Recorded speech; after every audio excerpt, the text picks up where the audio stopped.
Hi again, everyone. Gary Digital Williams here on Beltway Boxing News and Notes on the Boxing on the Beltway Podcast Network. And, of course, you can subscribe to the Boxing on the Beltway Podcast Network by going to Spreaker.com, iHeartRadio.com, going to TuneIn, Stitcher, and the Google Podcast app. You can also hear it on YouTube and on Facebook and Twitter. My Twitter handle is at Digital25, and you can hear all the great content we have here, including some upcoming great content coming up later on this weekend. Beltway Boxing News and Notes on the Boxing on the Beltway Podcast Network is brought to you by Real-Time Pain Relief. From boxers to ballerinas, for shoulder pain and muscle strain and everything between, Boxing Law on the Beltway recommends Real-Time Pain Relief, the natural, plant-based, safe, fast, and effective ointment. You go to freepainoffer.com, buy $10 worth of Real-Time Pain Relief, you get a free $10 tube of Real-Time Pain Relief. Rub it on. The pain is gone in real time. And by DeborahSpears.com, when you have great jewelry that she sells, first purchase 20% off. And you also have a book on great dieting tips. Actually, you don't really have to diet. You eat real food. You lose weight naturally by going to the Lean Expert Secrets on Deborah, Debra Spears.com. We're going to talk about this week, recap of the other card that took place in the Beltway this past weekend. We also had a great win for one of our Beltway boxers earlier this week. We've got some updates on a preview, I should say, on some cards that'll take place this weekend. And we're going to talk about some breaking news that is coming across the wires today. And we're going to talk about that and how it relates to the Beltway as well. Well, of course, we had the card at Bowie State University. Great card there. The Shabazz Brothers card, Real Deal Promotions card at the AC Jordan Arena campus, Bowie State University. You heard that card here on the Boxing on the Beltway Podcast Network. And it was a really solid card from top to bottom. Really good card. Great performances by Greg Outlaw. Lantez Fox looked very good as well. Mark Duncan and his pro debut looked good. Just some of the great events that took place on the Real Deal Promotions card. And I want to say this: we hear the whole card and the recap that Juan Marshall and I did, but I do want to say this: we had a multitude of Beltway boxers, past and present, at the AC Jordan Arena on Saturday, on last Saturday, September 22nd. I mean, Mike Reed was there. Champion Jared Hurd was there. Antoine Russell, Franchon Cruz-Duran, the brand new WBC female super middleweight champion. I don't want to name all. Demond Nicholson was there. We also saw some classic boxers. I saw Derek Famous Amos. Now, this is a guy that when I was doing Boxing Spotlight, he was one of our first guys to really get us going. He fought at the likes of the Novak Fieldhouse, and then his father, Herman Amos, and along with Spurgeon Montgomery, used to promote cards at the Showplace Arena up in Marlboro, Maryland. That's what really got us going back in those days. That really got Boxing Spotlight back on track. So it was great to see him look great. He's 40-something years old. He's talking about making a comeback. I was like, we'll see what happens there. But we'll see what happens with that. Another guy who used to fight on Boxing Spotlight a couple of times. Saw him after the show. It was amazing to see him. His name was Glenn the Razor Hennett. Now, Glenn Hennett didn't box a whole lot in the Beltway area, but he did a couple of shows. One was at the D.C. Convention Center, the original Convention Center. And I had one at the Armory, too. But he was a part of that Boxing Spotlight era as well, which was a great era for us. And much like this era is today, the Boxing Spotlight era with our 4 world champions. Actually, we had a total of 5 or 6 world champions coming out of that era. Darwin Vincent Petway, and of course the 4 Kings, Charmaine Mitchell, Hall of Fame Mark Johnson, Keith Holmes, and William Joppy. He had a great time there, no question about that. But it was a great show, and looking to come back to Bowie State on December the 8th, which, by the way, will be a big month for us, and I'll tell you why a little bit later on. I hope to tell you why a little bit later on, but I do want to talk about that a little bit now that I think about it. I thought about that earlier, but the breaking news kind of broke into it. I do want to talk about that a little bit. We'll talk about that a little bit later. But the other card that took place seemed to be a successful one, according to all the reports and the photos that I've seen from it. It was a card that took place at the ABC Sports Complex in Springfield, Virginia. The TAC Promotions, I want to call it TAC, but it's a TAC Promotions card there. And they had a good performance by Patrick Harris, who won the vacant American Boxing Federation Colonial Atlantic Super Lightweight title, took on Stephan McIntyre out of Atlanta, Georgia. Atlanta, Georgia. And Harris won an 8-round unanimous decision. Harris knocked down McIntyre, and that's a pretty big step in the right direction because McIntyre doesn't go down a lot in his career. Harris ended up winning the bout by shutout 80-71 on all three scorecards. Harris is now 14-0, 8 KOs. McIntyre drops to 3-45-1, 1 KO. I don't know why this is a title bout, but I think McIntyre actually came in on late, so he decided to keep the title there. Also on the card, Waldorf, Maryland welterweight Rashad Cold Blue Kilpatrick. He won a 4-round unanimous decision, majority decision over Carlos Pena of Erie, Pennsylvania. Pena got off to a good start in this bout, reports told us, but Kilpatrick picked up the pace in the second half of the bout, went on to win the bout. They didn't do the scores on this one. I think they had a tough time getting scores to different people, so it wasn't there. But anyway, Kilpatrick did win. Now 3-0, 1 KO. Pena falls to 5-26-2 with 4 KOs. Now another Waldorf boxer, Quasi Hollywood Horton. He lost his pro debut to Michael Davis of Cleveland, Ohio. Now Horton knocked down Davis in the first round, but Davis was able to recover. He won the bout by unanimous decision. Again, no scores. But here's the thing.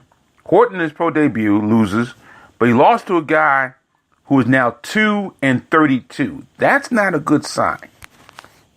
Pro debut, and I know Quasi Horton. I don't know a lot about him. He didn't compete a lot in the amateurs in the area, if at all. And that's a tough one, man. You don't want to lose to somebody who has lost as many times. First of all, why are you competing against a guy that has fought so many times? That's one thing. So I don't know. It's a tough loss there for Quasi Horton. Meanwhile, other bouts on the card. Catskill, New York, light heavyweight Alvin Iron Magic Vermal Jr. He scored a 6-round TKO over the Hawaiian Nightmare Rocky Smith of Muskegon, Michigan. He's originally from Honolulu, Hawaii. And Vermal was able to step up his attack in the 5th and 6th rounds. That forced referee Mark D'Antillo to stop the bout at 148. Vermal suffered his first pro loss in May, so he bounced back. He's now 16-1-1, 13 KOs. Smith falls to 13-8 with 11 KOs. Anthony Juice Young, welterweight, out of New York City, I believe. He won a 6-round split decision over Donald Bulldog Ward of West Memphis, Arkansas. Young won by scores of 58-56 on 2 scorecards, while Ward captured 1 card by the same score. Young has now won 8 straight bouts. He's been on Showtime much like Alvin Vermal has. And Young is now 19-2, 6 KOs, and Ward's record 10-8-1 with 4 KOs. Filip Stankovic, he's a light heavyweight out of Nice, Serbia, won a 4-round unanimous decision over the veteran Greg Hackett. No word again on the scores. Stankovic is 3-0. Hackett is 2-18-1. Again, Hackett will make you go the distance. You got to prove yourself as a prospect in order to beat Greg Hackett. And in a minor upset, Jason Lethal Kelly, middleweight out of Lethbridge, Ontario, Canada. He won a 4-round unanimous decision over Abner Bam Bam Guadalupe of the Bronx, New York.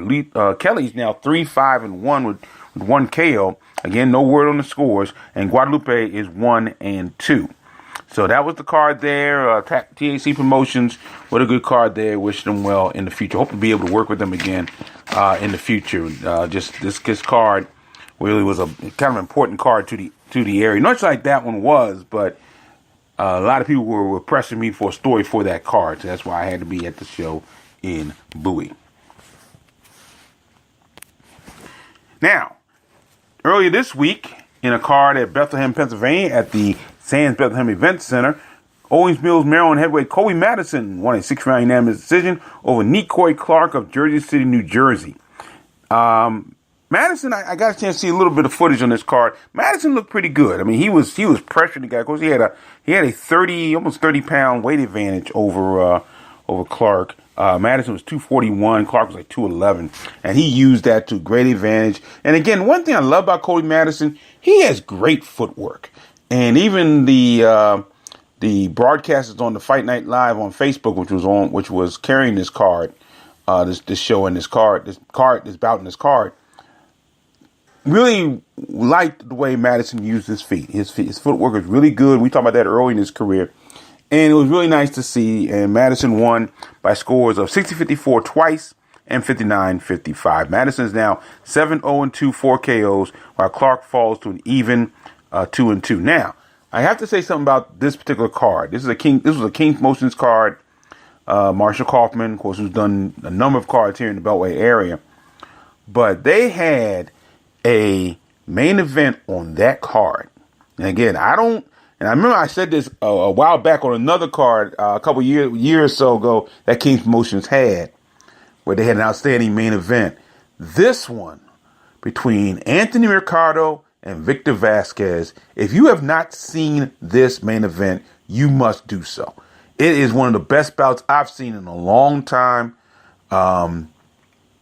Both these guys, at some point, they looked out for the count, especially Mercado. There was one point where Mercado literally staggered to his corner, and you just wondered how in the world, number one, was he able to survive it, and then he won it. And I will say, I mean, it's already out there, so you already know that he won, but he won the bout. But you have to see how it happened. You really do. You have to see how it happened. It was a tremendous bout, no question about it. Great bout, definitely one of the best bouts I've seen all year. I cannot believe that bout would not make the Pennsylvania Fight of the Year. I just can't see that. But so we'll see what happens. We move on now to this weekend coming with a couple bouts. First of all, a couple boxers will be fighting at the King's Theater in Brooklyn, New York. And that's Washington, D.C. super middleweight Gregory Glizzy Clark. He'll be in a 6-round contest, and I gotta wonder why this bout is even taking place. Why did Clark agree to this one? Taking on a guy named Edgar Berlanga of New York City. Clark is 3-2-1, 1 KO. He looks to bounce back from a 6-round unanimous decision loss to Carlos Monroe back on June 30th in Greensboro, North Carolina. Clark is facing a guy in Berlanga who is 8-0, all 8 of his wins by KO, and all 8 of those KOs in the first round. That's a tough one. It really is. I mean, I don't think that Berlanga will knock out Clark in the first round. I really don't. But why even take the chance at this point? I don't get it. I really don't. Plus, Berlanga is coming back to the King's Theater where he stopped Aaron Garcia on June 9th. So that is going to be, I don't know. That's going to be a tough one. No question about that. So we wish Clark well. But he's going to begin a buzzsaw possibly in Edgar Berlanga. Also on the card of Marlboro, Maryland cruiserweight Charles Johnson. He'll be in a 4-round bout against the debuting Giovanni Scuderi of Brooklyn, New York, by way of Catania, Italy. Johnson is 1-1, 1 KO. He came off his first pro victory, which was a nice 3rd-round TKO over Chester Stewart, the former Temple University football player who played a little bit with the Baltimore Ravens in the preseason. Johnson knocked him out in the 3rd round at the Maryland Live Casino on August the 18th. So that was going to be an interesting situation there. So Charles Johnson against Giovanni Scuderi is the other bout on the card. This will be at the King's Theater in Brooklyn, New York on Saturday, September 29th. Meanwhile, back here on Saturday 29th, we'll have a card at Rosecroft Raceway in Fort Washington, Maryland, the Sci Nation Sports Promotions card. And this is going to be an interesting card. Because, and we've been talking about one of the bouts on this card, and my really kind of weird, my unliking of this bout, for lack of a better term. But taking a look at the entire card, or as much card we have so far, this is an interesting route that they're going. The Sci Nation Sports Promotions is going with this. Because there are actually a number of bouts on this card that are pitting Beltway boxers against one another. So because of that, I have less of a problem with this than I did early on. Because there's going to be some interesting bouts on this card. First of all, 6-round middleweight bout between the Cisco Kid, Francisco Bustos. He'll risk that undefeated record he has, 8-0, 5 KOs, when he takes on dangerous Donald Wallace of Baltimore, Maryland. Bustos, we said 8-0, 5 KOs, coming off back-to-back wins over Javon John. Back on June 16th at the Gardens Ice House in Laurel, Maryland, John lost a 4-round unanimous decision to Bustos. Then on August 18th, back at the Live Casino in Hanover, Maryland, Bustos needed just 45 seconds to stop John in the first round. So Bustos will have a tough one against Dangerous Donald Wallace, who also fought in that August 18th card at Live Casino, one of the best Beltway bouts we've had in our area this year. And that was a really, really fantastic 6-round TKO over Ashton Sykes. That was a tremendous bout here. Right now, I believe it is the clubhouse leader for Beltway boxing bout of the year. It was a phenomenal contest. No question about that. Phenomenal contest. So that's an interesting bout. Francisco Bustos against Donald Wallace. Again, Wallace just having 5 pro bouts, and Bustos up to 8-5 KO. So we'll see what happens. Also, another 6-round contest. The Red Comet Dante Cox out of Elk Ridge, Maryland. He'll take on Mac Poppy Allison IV of Baltimore. That'll be in a lightweight bout. Cox is 3-0, 2 KOs. He battled in front of his friends and his co-workers on that August 18th card at Live Casino. Scored a 3rd-round TKO over Javon Webb. And as we know by now, Cox is a bartender at one of the restaurants in the casino. Allison is 8-1-1, 7 KOs. He bounced back well from his first pro loss. He won a 6-round unanimous decision over Rynell Griffin. That was on August 4th at the Michael & Son Sportsplex in Sterling, Virginia. So that should be an interesting bout as well. Red Comet Dante Cox taking on Mac Poppy Allison IV. Now, in the bout scheduled for 6 rounds, the super middleweight, District Heights, Maryland super middleweight Jason Bell competes in his first 6-rounder, taking on Cenk Plana of Hagerstown, Maryland. This is one we've been talking about for the last couple of weeks because, again, so early in their careers, you got to wonder why this bout's taking place. So, Plana has only fought one time. He's 1-0, 1 KO. He was injured for a while. He won that pro debut on October 19th in Washington, D.C. That was over at the Mayflower Hotel where they have that annual alarm.com card that no reporters are allowed, no fans are allowed either, really.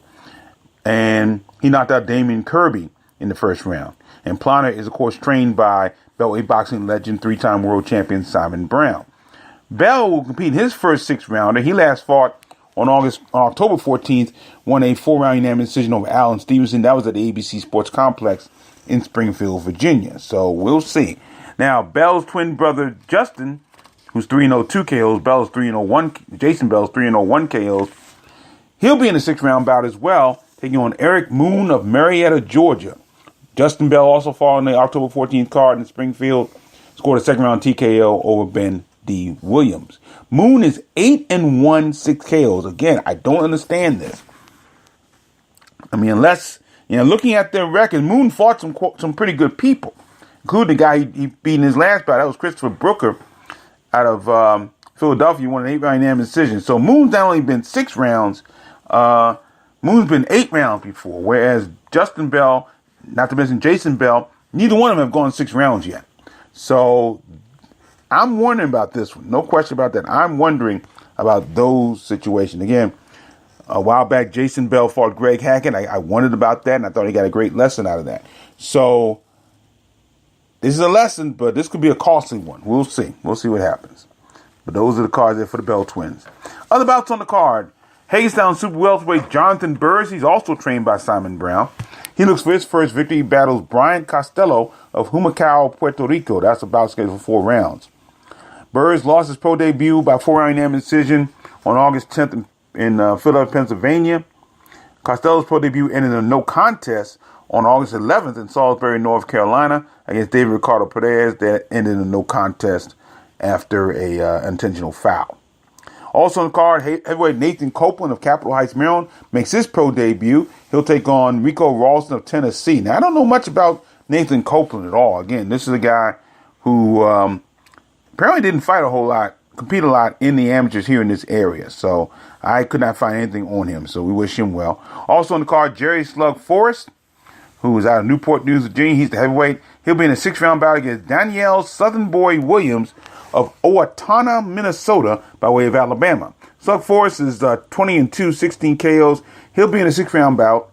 And Forrest scored 2 straight knockout victories in his last bout against Marie Coleman.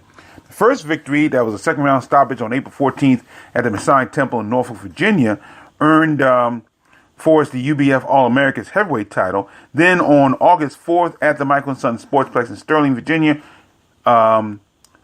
Ford stopped Coleman in the third round. Williams, meanwhile, is 3-1, 1 KO, lost his last three bouts at the Grand Casino in Hinckley, Minnesota. He won two of those contests. His last outing was a 4-round unanimous decision victory over Van Goodman on March the 9th. So that is the card right now for the Sci Nation Sports card. It's called Psychopolis Now. I think it's what it's called. I'm not exactly sure, but we'll see what happens with that. Also, Shinge's Tazabai is scheduled to be on this card, but right now he does not have an opponent for that event. Now, as far as the broadcast is concerned, usually be no problem with us broadcasting this, and I don't think there will be, but there is going to be a caveat to this because we will be a rather different sounding podcast we normally do for a live show. And the reason being is because I have been slated and been asked to be the ring announcer for this particular card.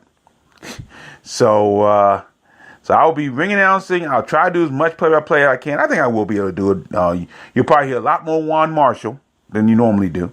But I'll have to go back and forth between ringside broadcasting as well as the ring announcing for the bout. We'll see how that works. First time I've ever done it, and we'll see how that works. So we do plan to do a broadcast of the Sci Nation Sports card at Rosecroft Raceway in Fort Washington, Maryland, Saturday, September 29th. We'll be on the air about 7:25 p.m. Eastern Time, give or take. Now, elsewhere on the Beltway boxing news list, Amelia Moore, she's a young lady out of Alexandria, Virginia. She'll be a part of Team USA's elite women's squad, and she's competing this weekend in the 2018 Box Am tournament. That's in Castellon, Spain. And again, it'll be on from Friday, September 28th through Sunday, September 30th.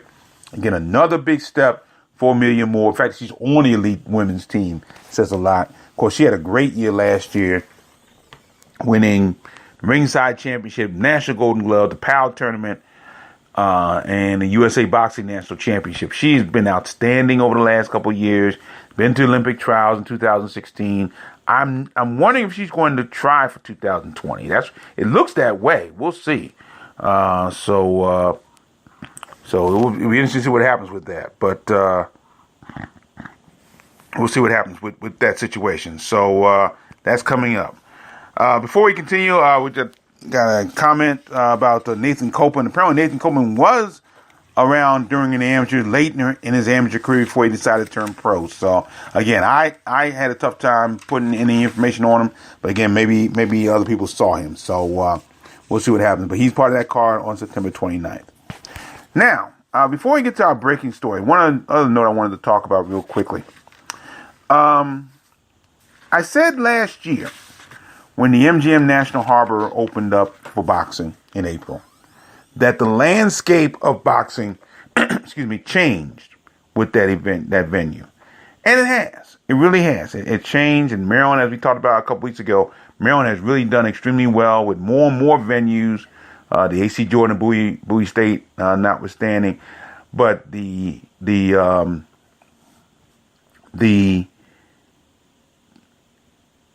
prestige of the MGM National Harbor and the way it looks and the marquee value that the MGM name has done a lot for the state of Maryland and done a lot for boxing in this area. On December 1st, the landscape may change one more time. This time, though, it'll be in D.C. And we talk about how D.C. has been stagnant over the last year or so. They really haven't had a whole lot of bouts and cards in the D.C. area. I mean, there's been one at UDC, there's been one at, been one or two at the Sphinx Club, but nothing at the Convention Center, nothing at the D.C. Army since 2016. But on December 1st, the word is out that's when D.C. will have their very first card in the brand new, what is called the Entertainment and Sports Arena in Southeast Washington, D.C. The date is December the 1st, Saturday, December 1st. Now, so far what I've heard, and again, this was announced at if you heard the broadcast of the Bowie State card here on the Box of Beltway Podcast Network, you heard you heard the announcement from matchmaker Chris Middendorf, who works with a new company, I believe it's called Tricky Boxing. I'm not exactly sure what the name is. But anyway, you heard that they're bringing in, this is the return of, I guess you say return of Beltway legends or Beltway boxers, whatever, because scheduled to be on the card, the return of Dusty Hernandez Harrison, the return of Dominic Wade, and the return of Antonio Magruder. All scheduled to be on this card coming up on December the 1st. Again, Wade has not fought since he lost to Gennady Golovkin. Dusty Harrison hasn't fought in a long time. Magruder has not fought for a long time. So this is going to be an interesting card there. But I've heard that play. I've not seen it yet. I've heard the place is absolutely beautiful. Of course, it's going to be the home of the Washington Mystics. The G League team for the Wizards called the Capital City Go-Go. They're starting to have events there already. And it'll be interesting to see what happens. It's right near the subway station, right near the Congress Heights Metro Station in Washington, D.C. And it should be very interesting to see how that goes along. That could definitely open up the landscape for D.C., for the D.C. part of the Beltway going forward. So we'll see what happens there. Now, finally, we had some breaking news come up today, just a few hours ago. This was brought out by the New York Times. Wally Matthews, one of the great sports writers of all time, especially in the boxing scene. Wally Matthews is reporting that after 45 years, there will be no more professional boxing on HBO. Now, again, I don't quite know how I feel about this. And again, I'm just kind of digesting this as we go along. Now, Peter Nelson, this is from Wally Matthews' article. Peter Nelson, the 37-year-old executive vice president of HBO Sports, made the announcement that the new network was dropping boxing Thursday morning in a meeting with HBO boxing production staff, group that includes play-by-play announcer Jim Lampley, analyst Mike Kellerman, ringside scorer Harold Letterman, and the former boxing champions Andre Ward and Roy Jones Jr. Now, only Lampley is scheduled to remain with HBO. Nelson said, quote, "Our audience research informs us that boxing is no longer the determinant factor for subscribing to HBO." And he's right. In all honesty, he really is right. Although for me, it lessens my reason to get HBO, but I'll talk about that a little bit later. But it's going to be interesting because I have said for years that the internet is what's saving boxing. Okay? This new platform called The Zone, which did the Anthony Joshua and Alexander Povetkin card this past week, apparently went over very well. We just talked about Fight Night Live on Facebook that showed that great card from Bethlehem, Pennsylvania, that great matchup between Victor Vasquez and Anthony Mercado. According to their records, over 500,000 people saw that, have seen that broadcast. From a writing standpoint, it is major as far as internet has been major for boxing. Back when I started with Fight News back in 1999, you knew it then. You knew that boxing was going to be saved by the internet because no one else wants to care. And then you also see the fact that other networks have picked up the slack. Now, let me say this off the bat. HBO never did the Beltway any favors. Okay? HBO came to this area very sparingly during the year. During their 45 years. Back in 1993, HBO carried the Riddick Bowe Jesse Ferguson bout from RFK Stadium. That was also a bout that featured, also the card, I should say, that featured Roy Jones Jr. and Bernard Hopkins at a time where neither one were nearly as great as they became. They were really not there right now. It was a terrible fight. Then, of course, in 2011, HBO carried the Lamar Peterson victory over Amir Khan at the Washington Convention Center. Then in 2017, last year, they carried Vasyl Lomachenko against Jason Sosa. And that was the first time that HBO had ever been in the state of Maryland. That's amazing. Okay. But HBO has such a rich history. That's what makes it kind of tough, because they have such a rich history. Foreman, of course, knocking out Joe Frazier in 1973. That was the first one. They of course had great bouts such as Mike Tyson defeating Trevor Burbank in 1986. When Tyson lost to Buster Douglas, that was on HBO. So was the bout between Meldrick Taylor and Julio Cesar Chavez. Sugar Ray Leonard took on Tommy Hearns. Sugar Ray Leonard took on Marvin Hagler. Marvin Hagler took on Thomas Hearns. I mean, they've had tremendous bouts. Their history is secure. But HBO as a network is going in a different direction when it comes to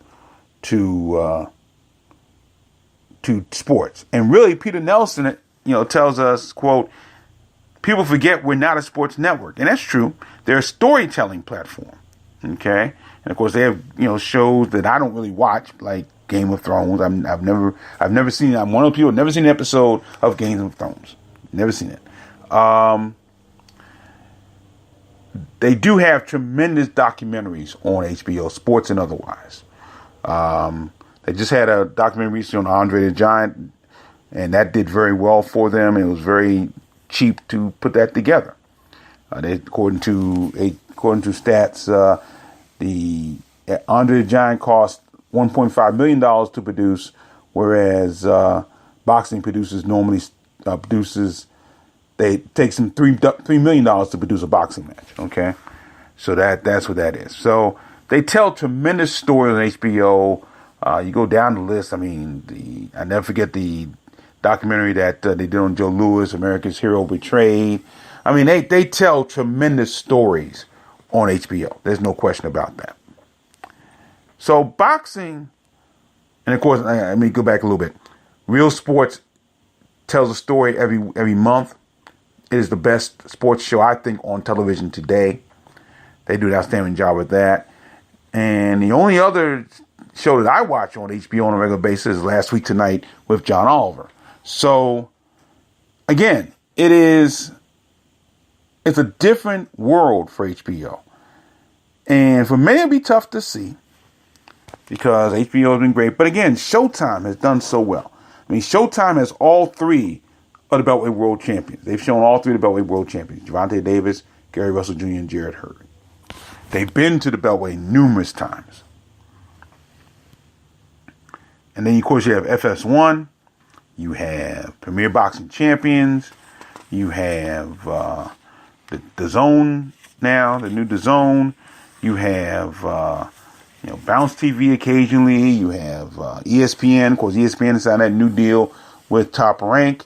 They're going to show 54 boxing shows on their different outlets, including the new ESPN Plus. So, and Showtime's really made a major commitment to boxing going forward. They've already done 22 live boxing events in 2018, and will have more, according to Showtime officials, according to New York Times, for 2019. So, there's almost no room for HBO now. I mean, because everybody else has picked up the slack. Again, their history has been secure. In a way, it's going to feel like what happened when USA stopped Tuesday night fights. All that great history. It will be a memory. But quite frankly, again, the Beltway, they did the Beltway no favors. I'm not totally upset that HBO is gone, but the history is going to be something of legends. And if they want to make some money off it, get some of the great fights they've had. Of course, they had a series many years ago called Legendary Fights that they may want to really bump up again because it was a great series. And they told stories with those. No question about that. So, as big news today, HBO getting out of the boxing business after 45 years. And again, a historic 45 years. Of course, can't forget again, Foreman versus Michael Moore was on HBO as well, when George Foreman won the world championship in his 40s. But HBO getting out of the boxing business after 45 years. Incredible. But that would do it for another edition of Beltway Boxing News and Notes. Man, the Boxing on Beltway News and Notes podcast, Beltway Boxing News and Podcast on the Boxing on Beltway Podcast Network, brought by Real Time Pain Relief. Get a free $10 tube of Real Time Pain Relief when you buy $10 worth of Real Time Pain Relief. Rub it on. The pain is gone in real time. Also brought to you by DeborahSpears.com.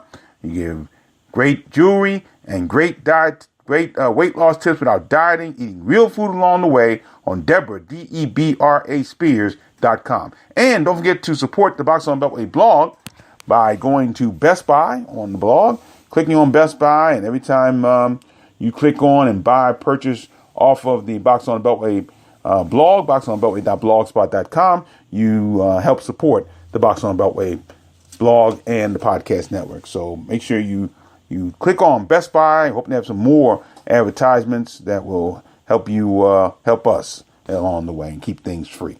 So that'll do it here for another edition of Beltway Boxing News and Notes. Don't forget to join us on Saturday, September 29th, live from Rosecroft Raceway in Fort Washington, Maryland, for the Citation Sports card, as I do double duty on that card. Until then, thanks for listening, everybody, and always remember to keep supporting the best boxing in the world, the boxing along the Beltway. I'm Gary Digital Williams. Thanks for listening, everybody. Take care.